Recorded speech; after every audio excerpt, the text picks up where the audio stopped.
Hello बच्चा party, स्वागत है आपका फिर से एक बार हमारे खूबसूरत चैनल जिसका नाम है फिजिक्स बाय सैफ सर।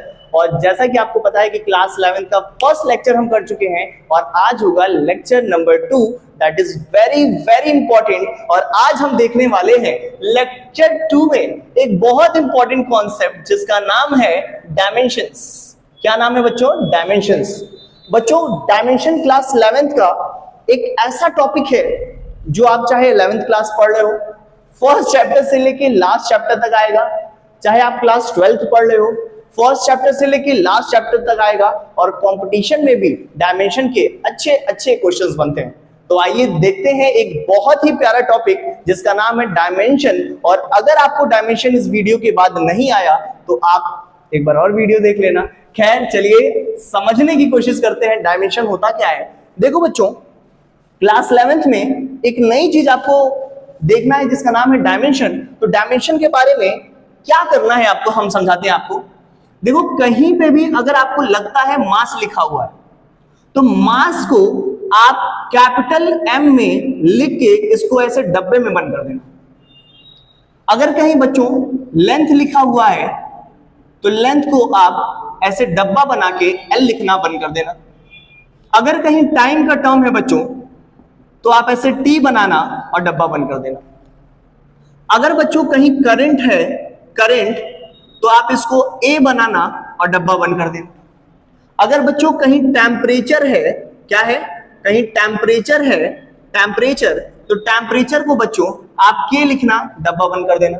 अगर ये टेम्परेचर है तो टेम्परेचर के लिए बच्चों आप डायमेंशन लिखना K और उसको डब्बे में बंद कर देना। आप इतनी बातों को याद रखो और हम आपको डायमेंशन चुटकियों में एकदम आसानी से समझा दें। एक चीज और याद रखना बच्चों, डायमेंशन लिखने के लिए आपको दो बातों का पता होना चाहिए।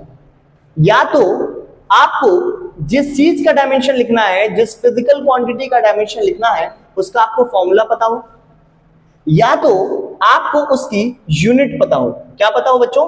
यूनिट। चाहे फॉर्मूला पता हो चाहे यूनिट पता हो, दोनों में से कुछ भी अगर आपको पता रहेगा तो आप डायमेंशन एकदम आसानी से निकाल सकते हो। कैसे निकालेंगे? प्रैक्टिस करें। तो आइए अच्छे से देखते हैं कि डायमेंशन आप किसी भी चीज का निकालोगे कैसे निकालोगे। तो इनमें मोस्ट कॉमन जो चीजें होती हैं बच्चों वो होती हैं मास, लेंथ और टाइम। फॉर एग्जाम्पल, पहला, मान लो बच्चों आपको एरिया का डायमेंशन निकालना है।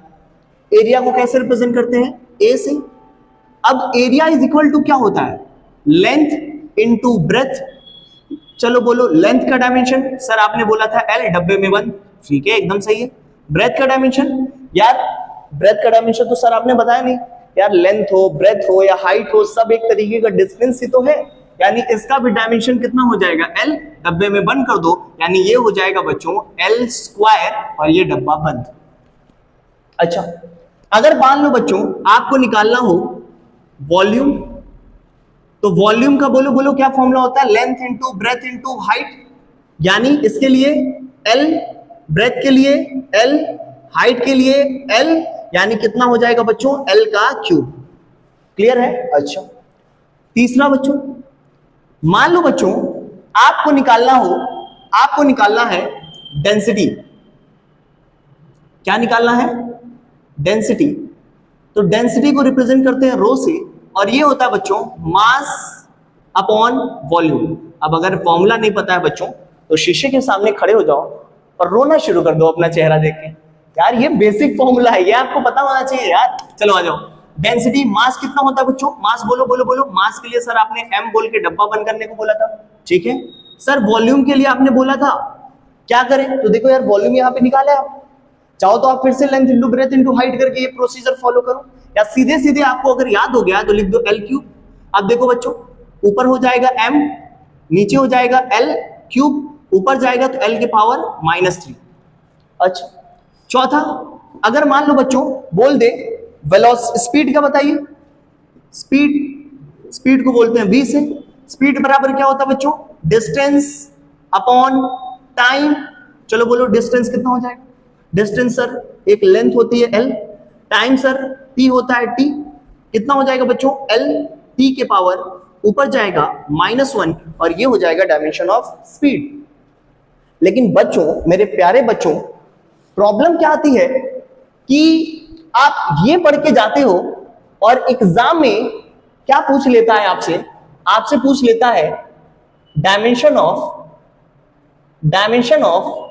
कंपटीशन में भी पूछता है बच्चों, ये कंपटीशन का सवाल है। डायमेंशन ऑफ वॉल्यूम इज, आपको 4 ऑप्शन देता है, 0, 0, 1, ऑप्शन बी देता है 0, 1, 0, ऑप्शन सी देता है 0, 0, 3, ऑप्शन डी आपको देता है बच्चों 0, 3, 0।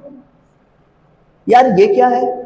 हम तो पढ़ रहे थे MLT, कहीं ML, ये अजीब है यार, ये तो कुछ नंबर में दे दिया, अब क्या करें? तो देखो अभी यही समझाने वाले हैं कि डायमेंशन ये ML, L ये सब कुछ नहीं होता। एक काम करो, मुझे ये बताओ, अगर इसको MLT में लिखते तुम तो M यूज हुआ है? सर नहीं यूज हुआ है, तो लिख दो M to the power 0। L use हुआ है? हाँ सर यूज हुआ है, तो लिख दो L to the power 2। Time का टर्म यूज हुआ है? नहीं, तो लिख दो T to the power 0। यानी अब जो है इसके पावर्स को देखो 0, 2, 0। मतलब रिकॉर्ड करो अपने नोट्स में, ये बात डाल दो कि डायमेंशन MLT नहीं होते, डायमेंशंस होते हैं उसके ऊपर चढ़े हुए पावर्स। कुछ नई बात पता चली आज आपको। डायमेंशन MLT नहीं होता यार। अगर सोचो डायमेंशन MLT होता तो यार सबका डायमेंशन MLT नहीं होता। आखिर इस MLT को डिफरेंशिएट कौन कर रहा है, अलग कौन बना रहा है? उसके ऊपर चढ़े हुए पावर्स, उसके ऊपर चढ़े हुए पार्स। तो वही पार है ना जो उस चीज को अलग बना रहे हैं। और इसको देखते हैं, वॉल्यूम का पूछा था ना, चलो बोलो। मास का टर्म यूज हुआ है? नहीं, M to the power 0। L का टर्म यूज हुआ है? Yes, L to the power 3। T के पावर यूज हुआ है? नहीं, T to the power 0। यानी देखो इसका डायमेंशन क्या आ गया, इसका एक्चुअल डायमेंशन है बच्चों 0, 3, 0। और वॉल्यूम का पूछा था, और देखो 0, 3, 0, यानी option D is correct. Okay sir, ये तो मस्त बताया आपने। यही होता है बच्चों डायमेंशन। डायमेंशन को MLT से डिफरेंशिएट कौन कर रहा है? डायमेंशन को MLT से डिफरेंशिएट कर रहा है उसका पार्स। आइए इसको भी एक बार देख लेते हैं। अब यहाँ M के पावर ऑलरेडी यूज हुआ है, T यूज हुआ है? नहीं यूज हुआ है, तो लिखो M पावर 1, L पावर 3 और T टू द पावर 0। यानी इसका डायमेंशन एक्चुअल में आ गया 1, -3, 0। यहां पे देख लो, M नहीं यूज हुआ है, M to the power 0, L to the power 1 use हुआ था, T टू द पावर -1, यानी इसका डायमेंशन हो जाएगा 0, 1, -1। क्या आपको यहां तक सारी बात समझ में आई? तो आपको डायमेंशन लिखने के लिए किस चीज की जरूरत है? डायमेंशन लिखने के लिए सिर्फ 2 बातों की जरूरत है बच्चों, या तो उसका फॉर्मूला आपको पता हो, या तो उसकी आपको यूनिट पता हो। आई होप आपको यहां तक सारी बात समझ में आई होगी। इसको लिखो, उसके बाद से हम और भी अच्छे डायमेंशन निकाल के दिखाने की आपको कोशिश करते हैं और आपकी प्रैक्टिस कराते हैं। उतारिए। 5th डायमेंशन देखते हैं। हम देखते हैं एक्सेलरेशन का डायमेंशन। किसका डायमेंशन बच्चों? एक्सेलरेशन। इसको A से रिप्रेजेंट करते हैं, और एक्सेलरेशन बराबर क्या होता है? Delta V upon T। ऊपर क्या था बच्चों? स्पीड या वेलोसिटी, और अभी आपने निकाल के देखा था स्पीड होता है LT के पावर -1। नीचे क्या है बच्चों? टाइम। टाइम की जगह हम लिखेंगे T, यानी ये ऊपर जाएगा तो हो जाएगा L T के पावर -1। यहाँ पे T के पावर -1 मिला के हो जाएगा T के -2, यानी इसको हम लिख सकते हैं M to the power 0, L to the power 1 और T टू द पावर -2। यानी एक्चुअल में इसका डायमेंशन क्या होगा बच्चों? इसका डायमेंशन होगा 0, 1, -2। आई होप आपको यहां तक समझ में आया होगा। चलिए नेक्स्ट डायमेंशन हम देखते हैं 6। नेक्स्ट डायमेंशन हम देखते हैं फोर्स का। ये इंपॉर्टेंट है बच्चों, ये सब आपको याद रखना है, फोर्स वगैरह का डायमेंशन। इसको F से रिप्रेजेंट करते हैं। फोर्स इज इक्वल टू, बोलो बच्चों, mass into acceleration. Mass into acceleration.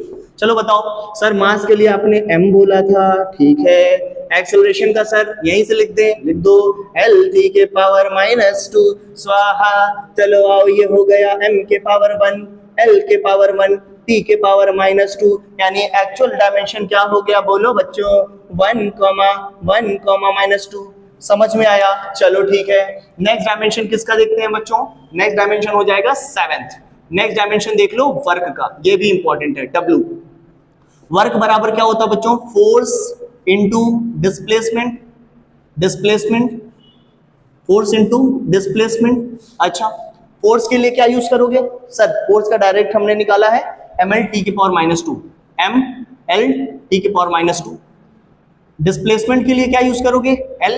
बच्चों डिस्प्लेसमेंट भी तो लेंथ होती है L, यानी कितना हो जाएगा m L और L मिला के L स्क्वायर t के पावर -2। चलो इसके लिए बोलो बच्चों m के पावर 1, बोलो बोलो बोलो, यहाँ क्या है 1, तो 1, 0 सॉरी 1, 2, -2। चलो बच्चों 8 बोलो, 8 है आपका इम्पल्स।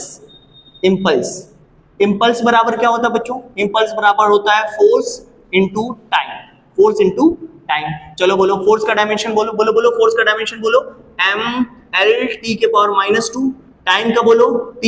अब ये बोलो m l और t टू द पावर -2, यहाँ t टू द पावर 1, तो पावर जब यहां से सॉल्व करोगे तो t टू द पावर -1 आ जाएगा, यानी इसका डायमेंशन हो जाएगा 0 सॉरी इसका डायमेंशन हो जाएगा 1, 1, -1।